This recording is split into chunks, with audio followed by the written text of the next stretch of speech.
Hey guys, and welcome back to the JTO channel. And yeah, this is a Chelsea news daily video, even though it is not daily because I don't do this every day, as you guys know. But the transfer window is starting to heat up now, guys. Not only for Chelsea, but for other clubs as well. At the beginning of the window, or shall I say even before the window started, you saw Man City, Haaland, Alvarez. You saw Liverpool, they got Nunes through the door. They got Fabio Carvalho. You get me off Fulham. You got Tottenham, they signed Basuma, they signed Perisic. They're going for Ericsson. They want a forward as well. They want a centre back. You know what I'm saying? You're thinking Chelsea, it's a bit quiet. It's a bit quiet in these streets. It's a bit quiet at Stamford Bridge. What's Todd doing? What's Toddy boy doing? And I'm going to talk about him in a moment because you know what? I got to put some respect on his name still because he done something.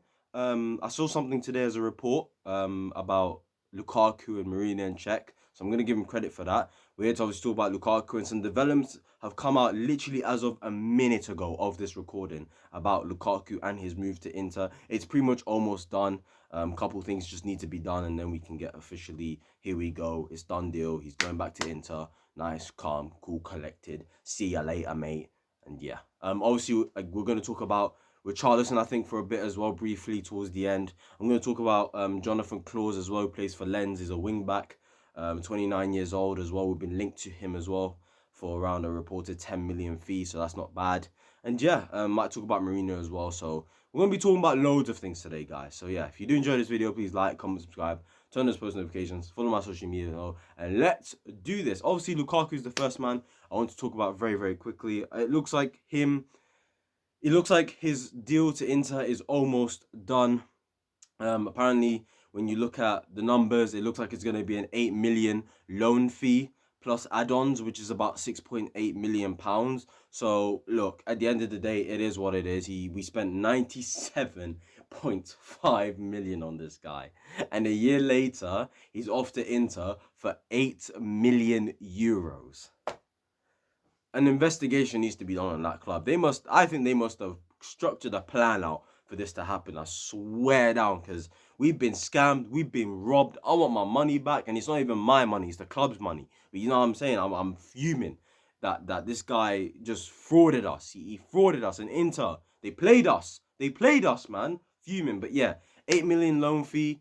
8 million euro loan fee with add-ons as well. 6.8 million. I saw something from Simon Phillips saying that obviously Inter did want a 2-year loan deal, but it looks like apparently that can't be done in football anymore. 2-year loan deals cannot be done. So he said that it's likely that in the next year, he's going to have another loan with a cheaper obligation / option to buy. So it looks like Romelu Lukaku, there's a good chance he'll probably never play for Chelsea again, if what Simon Phillips is saying is true. And that's good. It looks like for this loan deal here, there isn't an option to buy. There isn't an obligation to buy. It's just a straight up 1-year loan. And then probably this time next year, you'll probably have another loan with a option to buy / an obligation to buy, which will be cheaper. So in terms of how I expect the whole package to be, this season, 8 million euros loan. Next season, it could be, I think it's going to increase maybe to like between 12 and 15. And then I think the buy option and the obligation to buy will probably be like 25 million. So you're looking something close to 50 million, which I don't think is that bad. We're going to recuperate potentially half the money if things go as planned, and how we all expect it to go and how we all hope for it to go. So yeah, that's really on Lukaku. You already saw my thoughts on Lukaku. If you want to really know more about what I think of Lukaku, I'll put a link down in the description below. And on him, I made a whole video dedicated to that brother. Yeah, I know, right? Ridiculous. But there's just a lot of things I had to say, and I revealed it all in that video. So do check it out. Link in the description. But all I'm going to say on Lukaku just for now is, at the end of the day, he flopped. He fooled us all. And as well as that, he is the worst signing in Premier League history. He's so much worse. Any names you want to throw out there, but they're not worse than Lukaku. People try to throw out Kepa, no chance, mate. Yeah, people try to throw out Pogba, he's not the worst. Okay, who else people try to throw out? I don't know. There's not. Who else is out there that costs big money but is a flop? I think those two always stand out to loads of people, but I'm not sure if there's like Maguire, 80 million. Even I don't think Maguire was worse for United than Lukaku is for us. Because at least Maguire, actually, for like 6 months to like a season at one point, he actually done well for United. It was actually looking decent. So at least he had a good period, of consistency at Manchester United for the amount of years he's been there. Lukaku couldn't even grind out 1 year at Chelsea. Yeah? Couldn't even. Couldn't even fight out. Couldn't even fight for his Chelsea career. Yeah? He couldn't. I'm trying to find a certain word. He couldn't I don't know what the word is, but he couldn't grind it out or something like that. He didn't have the dog in him, you know what I'm saying? He didn't have that dog in him to actually like try and make it work at Chelsea. And I gotta give Todd massive credit here because I saw something where Czech and Marino wanted to try keep Lukaku for another season and try give him a chance. But Bowley stepped in. It looks like Buck is going as well. Marina looks like she's gonna be leaving this week as well. I'll probably talk about it a bit later on. And I gotta give credit to Bowley because I've also seen reports where he actually would have rathered Lukaku stayed, and he would have thought that there could have been something there between him and Tuchel for them to work out something. But it shows that he's listening to the manager. He's gonna back the manager, and Tuchel wants Lukaku gone, and that's exactly what Todd Bowley's done. So I've got to give him massive, massive credit for that, um, despite him wanting Lukaku to stay. And imagine if like Mourinho had stayed where her role was. Lukaku probably would have stayed. There's a chance he could have stayed. So, yeah, credit to Todd Bowley for that. And it is what it is. Bye-bye. The next thing I want to talk about is Jonathan Klaus. Now, this one's going to be a short one because I actually don't know much about the player. It's just one of those ones where I'll give you what's reported and then I'll give you a quick thoughts and feelings on it. Obviously, Jonathan Klaus, he's 29 years old. He plays for Lens. He's one of those players that actually came by. He took his stage to the professional game was a bit different. He's not one of those guys, just like a lot of these guys, where they were at academies from a young age, and they just built up their career, and yeah, they just started shining from a young age. Jonathan Klaus was a bit different, up until just an older age, he couldn't find a club. He tried at many academies, it didn't work out for him. They said he was too small, he was too weak, something like that. He's not got enough strength about him. He's not got that dog in him. That's what they were saying about him. But one thing that was always a credit from a young age, and this is why he's ended up making it eventually to the professional game, to the point where, I think last year he made it into the French national team, I'm pretty sure. And I gotta say, fair play to him. Like, his journey to football has been crazy. And, I don't know the full details about it. I just knew little snippets here and there about his journey, which is why, I'm coming into this not really prepared on him, but it is what it is. I'll do more information on him, find out more and stuff like that. So, but I gotta say, like, fair play to him for the way he's gotten to this position. And I've seen something where he got 11 assists, he got 5 goals last season for Lens in Liga. That is the most goal contributions by a defender in Europe's top 5 leagues. 16 goal contributions. That's more than Reece James. That's more than Trent. That's more than Robertson. That's more than all the top Hakimi as well. It's more than all these guys. So that's really, really impressive, to be fair. And he's only going to cost 10 million. Now, for me, I'd take it. 10 million for him, considering he's not really a backup. He's normally first choice for them, but to come into Chelsea and be a backup for Reece James, I think that's very good competition. I think he's very good technically. I've seen a couple comps and highlights of him. He's got a really good whip on him. He can cross the ball really, really nicely. He's quick as well. He's experienced. He's 29, so as much as his journey's been here and there, and fair play to him, he's got experience. He's nearly 30, and I think it'd be really good cover and really good competition for Reece James. So for me personally, I'd take Jonathan Klaus. I know people have said, "Oh, what about Dujon Sterling? He's going to ruin Dujon Sterling's development." I'm sick of this. I'm absolutely sick and tired of this fan base trying to say that we shouldn't get this player because, we got this player from the academy. So if that's the case, why the hell are we trying to sign Declan Rice? Why do we want Declan Rice?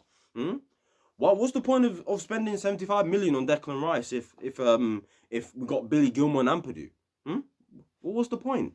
And by the way, I want Declan Rice, but I'm just using him as an example.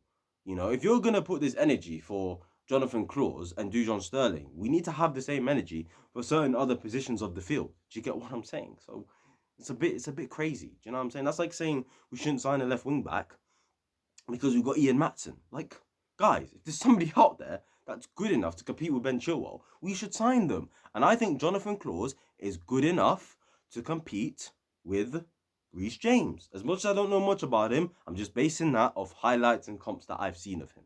And let's see, €10 million, £10 million as well. Bargain for me. Considering he's actually good enough to even be a first choice. But he's not better than Reece James. Reece James, generational right back. You get what I'm saying? So he's not going to get past him, but it is what it is. And yeah, the next thing I want to talk about now. Tell me your thoughts on that. The next thing I wanted to talk about, obviously, was Richarlison. We've been linked to Richarlison. Richarlison. Is it Richarlison? Richarlison? I don't know how you pronounce his name. Regardless, I don't want him. I'm straight up saying I don't want him. He's not better than any of our attackers.